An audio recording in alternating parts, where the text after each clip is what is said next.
मेरो विचारमा चाहिँ सक्सेसको फर्मुला संसार घुमेर गुगलमा हेरेर पाउँदैन। सक्सेसको फर्मुला भनेको आफ्नो भित्र हुन्छ। आफू भित्र झाँकेर हेर्नुस् कि म के राम्रो गर्न सक्छु। कोही राम्ररी बोल्न सक्ला, कोहीको अङ्ग्रेजी राम्रो होला, कोहीको म्याथमेटिक्स राम्रो होला, कोहीको के राम्रो होला हैन। आफ्नो कोर कम्पिटेन्सिज र स्ट्रेन्थ्स के हो त्यसलाई एकदम झाँकेर बुझेर उ गर्नुस्। पारस खड्का क्रिकेट खेल्नुहुन्छ। आज उहाँले जे खेल खेल्दाखेरि पनि हामीभन्दा राम्रो खेल्नुहुन्छ होला, तर उहाँ क्रिकेट भन्नुहुन्छ हैन। नवयुग फुटबल खेल्छ, गौरीका पौडी खेल्छ। उनीहरूलाई थाहा छ उनीहरूको कोर स्ट्रेन्थ कम्पिटेन्सी के हो। त्यसमै हरेक दिन हरेक रात उनीहरू मेहनत गरिरहेको छ। हामी चाहिँ कहिलेकाहीँ के पाउँछौँ, हाम्रो युवाले चाहिँ 10 चिज गरेर आउँछ, 20 चिज गरेर आउँछ कि त्यसरी गरेर अगाडि बढिँदैन। एउटा चिज समाउनुस्, एउटा चिज समाएर त्यसलाई चाहिँ गुडबाट ग्रेटबाट आउटस्ट्यान्डिङबाट एक्सेप्सनल हुनुहोस् कि। अनि त्यसपछि मान्छेले चाहिँ आज अनिल शाह सिङ्गर भनेर त भन्दैन नि, आज अनिल शाह डान्सर या पेन्टर भन्दैन, जे भने पनि ब्याङ्कर भन्छ, युवाहरूलाई मोटिभेट गर्ने एउटा मान्छे भन्छ। यो मेरो कोर कम्पिटेन्सिज हो, किनभने मेरो thinking ability, strategizing ability, visioning ability, communication ability, यो सबै चिजले गरेर म चाहिँ आज यहाँ छु होइन।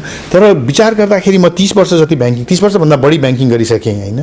त्यो 30 वर्षभन्दा बढी ब्याङ्किङ गर्दाखेरि वित्तीय क्षेत्रको पुरा परिवर्तन भएको छ। जस्तै देशको राजनीतिको परिवर्तन भएको छ, त्योभन्दा धेरै गुणा बढी वित्तीय क्षेत्रको परिवर्तन भएको छ। मैले ग्रिनलेस ब्याङ्क जोइन गर्दाखेरि कत्रो ठुलो लाग्थ्यो ग्रिनलेस ब्याङ्क, आज मेरो मध्यम वर्गको एउटा शाखा त्यो ग्रिनलेस ब्याङ्कभन्दा ठुलो छ होइन। आज मलाई नाबिल ब्याङ्क कत्रो लाग्छ, मलाई लाग्छ 5-7 वर्षमा मान्छे हाँस्छन्, अनिल शाहले कत्रो भन्थ्यो नाबिल ब्याङ्क, हाम्रो एउटा डिभिजन त्योभन्दा ठुलो छ अहिले भनेर। मेरो इच्छा त्यही छ कि त्यसरी नै अगाडि बढिरहेकोस् भनेर। तर त्यो परिवर्तन जुन भइरहेको छ त्यसमा आफूलाई पनि रूपान्तरण गरिराख्नुपर्छ। त्यो अनिल शाह जुन चाहिँ नेपाल ग्रिनलेस ब्याङ्कमा आएको थियो, त्यही अनिल शाह आज भएदेखि यो मेचा बसिरहेको हुन्थेन होला, तपाईँको इन्टरभ्यू गरिरहेको हुन्थेन। त्यो रूपान्तरण गर्ने क्षमता चाहिँ आफूमा हुनुपर्छ, किनभने आफू कोर कम्पिटेन्सी र स्ट्रेन्थ भइसकेपछि चाहिँ जस्तै इन्डियन फुटबल हकी हेरौँ, ग्रासमा खेल्थ्यो, वर्ल्ड च्याम्पियन थियो। एस्ट्रोटर्फ आयो, चट भयो, दे नेभर इभल्भ, किनभने एस्ट्रोटर्फको गेमै अर्को थियो, फास्टर थियो, म फिजिकल थियो, यो त्यो जो इभल्भ गर्यो त्यो चाँडो अगाडि बढ्यो।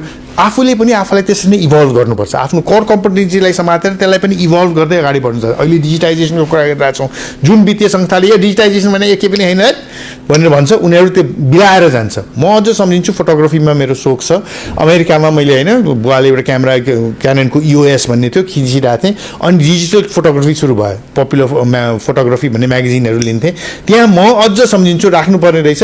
विज्ञ फोटोग्राफरहरूले यो डिजिटल भनेको यो जोक हो, त्यो पनि फोटोग्राफी हो है, यस्तो पनि कहिले हुन्छ, कहिले हुँदैन यो डिजिटल भनेको, यो एउटा फ्ल्यास इन द प्यान हो, यो आउँछ जान्छ, फोटोग्राफी भनेको यो हो भनेर भन्थ्यो। आज कोडाकले फिल्म बनाउँदैन भनेपछि त्यो रूपान्तरण हामीले आफूले पनि गर्न सकेनौँ भनेदेखि, जस्तै संस्थाले, समाजले होइन, क्षेत्रहरूले गर्छ, आफू पनि पछाडि परिन्छ। त्यही भएर पहिलो कोर कम्पिटेन्सिजमा बस्नुहोस्, दोस्रो आफ्नो रूपान्तरण जहिले पनि गरिराख्नुहोस्।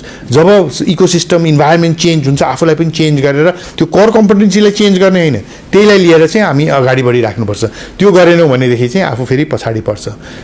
आज मैले चाहिँ 30 वर्ष ब्याङ्किङ गर्दाखेरि 15 वर्षभन्दा बढी CEO नै भए रहेछ होइन। अरू मभन्दा बढी CEO भएको होला, तर आफ्नो करियरमा 50% भन्दा बढी CEO भएको चाहिँ कमै मान्छे होला जस्तो लाग्छ मलाई चाहिँ।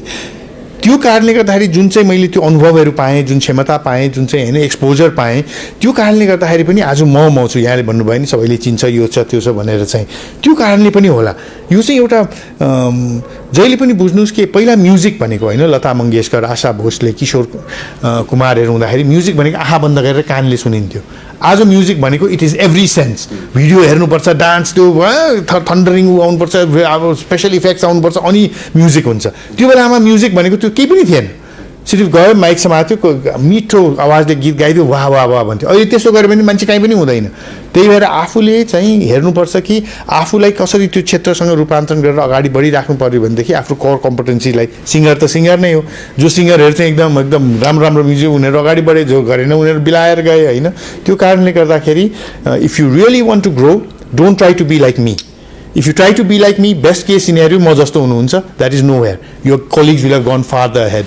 Be the best version of you. Always look to enhance your personal best. हिजोभन्दा म आज राम्रो हुन्छु, आजभन्दा म भोलि राम्रो हुन्छु, त्यति हो।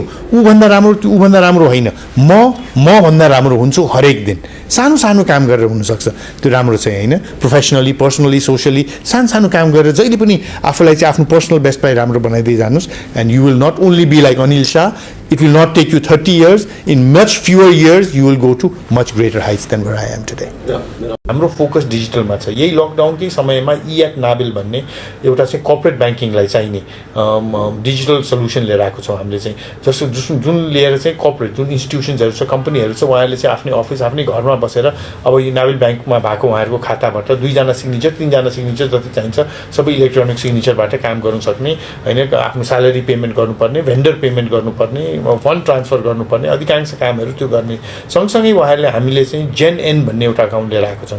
किनभने हामीले के पायौँ भनेदेखि अहिले धेरै युवाहरू ब्याङ्किङमा तानिसकेको आकर्षित भइसकेको छैन। ब्याङ्क आउनुपर्छ, खाता खोल्नुपर्छ, यो त्यो भनेर हामीले जेनएन भन्ने चाहिँ डिजिटली नै खोल्ने एउटा अकाउन्ट लन्च गऱ्यौँ। त्यसको रिस्पोन्स एकदम राम्रो छ अहिले मार्केटमा पनि। र उहाँहरूले घरमै कम्प्युटरबाट खाता खोल्नु सक्नुहुन्छ र धेरै जस्तो डिजिटल कारोबारहरूलाई चाहिँ हामीले फ्री या एकदम कम प्राइसमा चाहिँ हामीले त्यो खाता थ्रु उहाँहरूले प्रयोग गर्न सक्ने एउटा वातावरण बनाइदिएको छौँ। यो दुईटा गर्दाखेरि चाहिँ मैले के पाएँ भने पहिला चाहिँ डिमान्ड नै थिएन, सप्लाई हामीले जे गरे पनि नाबिलको स्मार्ट ब्याङ्क एप थियो हैन, डिजिटल इन्टरनेट ब्याङ्किङ यो त्यो सबै थियो, तर ग्राहकलाई त्यो डिमान्डै थिएन। तर अब ग्राहकमा डिमान्ड पनि छ, इन्डिभिजुअल ग्राहकमा डिमान्ड पनि छ, इन्स्टिट्युसनल ग्राहकमा डिमान्ड पनि छ। त्यही भएर आउने दिनहरूमा जस्तै मिडियामा हैन, फिजिकल पेपर नपढेको 3 महिना भइसक्यो मैले, तर न्युज त पढिरहेको छु नि। र आउने वर्ष चाहिँ स्थिरतासँगै फोकस चाहिँ हाम्रो डिजिटल ब्याङ्किङमा हुन्छ। नेपाल ब्याङ्कर्स सङ्घ भनेको चाहिँ पहिलादेखि नै वित्तीय क्षेत्रमा को एउटा युनाइटेड भोइस लिएर जाने एउटा सङ्गठन हो। नेपाल ब्याङ्कर्स सङ्घमा हामी सबैजना सिओहरू हाम्रो वित्तीय संस्थालाई प्रतिनिधित्व गर्छौँ। र यो चाहिँ एउटा सिओहरू भएको भएर एउटा प्रोफेसनल अर्गनाइजेसन हो हैन। हामीले चाहिँ हाम्रो ब्याङ्कको आफ्नो इस्युज भन्दा पनि हाम्रो एउटा पुरा क्षेत्रको के इस्यु हो भनेर चाहिँ हामीले त्यसरी प्रतिनिधित्व गरिरहेको थियौँ। र राष्ट्र ब्याङ्क नेपाल सरकारले पनि कुनै सुझाव चाहिँदाखेरि नेपाल ब्याङ्कर्स सङ्घलाई नै बोलाएर अहिलेसम्म पनि त्यसरी नै अगाडि बढिरहेको छ। यो सङ्गठन कसको हो भन्दाखेरि ब्याङ्कको ओनर्सको हो। र उहाँहरूको र हाम्रो दृष्टिकोण फरक हुनै सक्दैन, किनभने कुनै पनि प्रमोटर सेयर होल्डरले चाहिँ या चेयरम्यान बोर्ड डाइरेक्टरले चाहिँ ब्याङ्कले डुबाउँ भनेर अगाडि त कहिले पनि बढ्दैन। उहाँहरूले पनि ब्याङ्ककै हित होस् भनेर अगाडि बढ्नुहुन्छ, जुन कुरा हामीले पनि त्यही हेर्छौँ हैन। अनिल शाहको मात्रै फाइदा होस् या हाम्रो सिओहरूको मात्रै फाइदा होस् भनेर त हामी अगाडि बढ्दैनौँ, हाम्रो संस्थाहरूको हाम्रो क्षेत्रको फाइदा होस् भनेर।